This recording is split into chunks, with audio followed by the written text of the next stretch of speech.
This is the skull of a man who had a child with his daughter. He's actually the first we have proof of because the kid was buried near him. However, this isn't the most interesting thing that archaeologists found when studying their skeletons and the people who they were buried with. These two individuals, along with a minimum of 22 others, were buried sometime during the Middle Bronze Age, so roughly 4,000 years ago, in a cave in what is now Calabria in Italy. Now, this was a completely unexpected discovery, as what archaeologists were actually trying to find was where these Middle Bronze Age people had come from. But because the remains in the cave were spread all throughout it, were highly fragmented and scattered, and there were actually very few skeletons that were in any way whole, the archaeologists had to rely upon DNA. This wasn't the only information that archaeologists found, as one of the individuals, a woman who passed around the age of 30, actually had an infection so bad in her skull that it was eating away at the bone, and during her lifetime, she sought treatment for it. A hole was actually made in her skull to try and relieve some of the pressure from the infection, and she managed to survive this procedure for around 2 months before she ultimately passed away.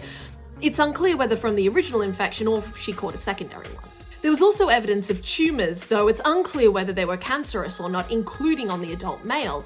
Interestingly, he is the only adult male who has been definitively identified in the cave. Everyone else is either an adult female or a subadult. Now, back to the incest. Thankfully, the child doesn't appear to, at least genetically, have any issues with having the same father and grandfather. None of the other skeletons display this high level of inbreeding either, nor do they have genetic markers for it. What they are, however, is mainly lactose intolerant, which is very interesting if you take into account the fact that they are actually eating dairy products. They do also have evidence of malnutrition, including one child around the age of 7 who has lesions in the bones around the eyes and in the arms and the legs, which are normally signs of anemia associated with malnutrition. Imagine a population where there is obvious malnutrition, there are issues with access to food, that they're choosing to eat a food, namely dairy, that they're intolerant to that would cause them issues. It's not an altogether happy picture which is being painted for me.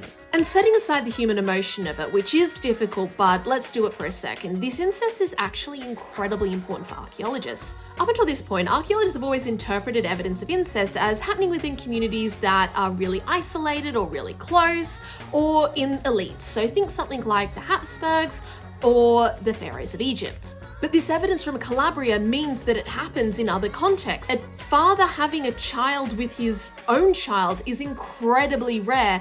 In fact, this case that was only published in December last year is the only known case in the archaeological record. And because none of the other skeletons show genetic evidence of inbreeding, it means that this isn't a common practice for the community. It means it is odd, and it opens up the scientific possibility of it being non-consensual, of it being abuse.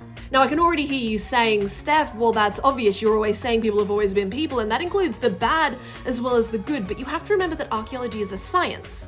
Yes, it is based on interpretation, but those interpretations have to be rooted in some kind of evidence. And until this point, we never had evidence that couldn't be kind of conclusively argued to have taken place within elite or isolated communities. And this is what archaeology is. This is why it's a science, because not only does it help us tell the story of this man and his child/grandson, it also helps us tell the story of the woman whose remains we don't have, this daughter or mother, and help us to understand who she was and understand what she went through. Almost 4,000 years ago, a father had a child with his daughter, and we remember that, and we can see her.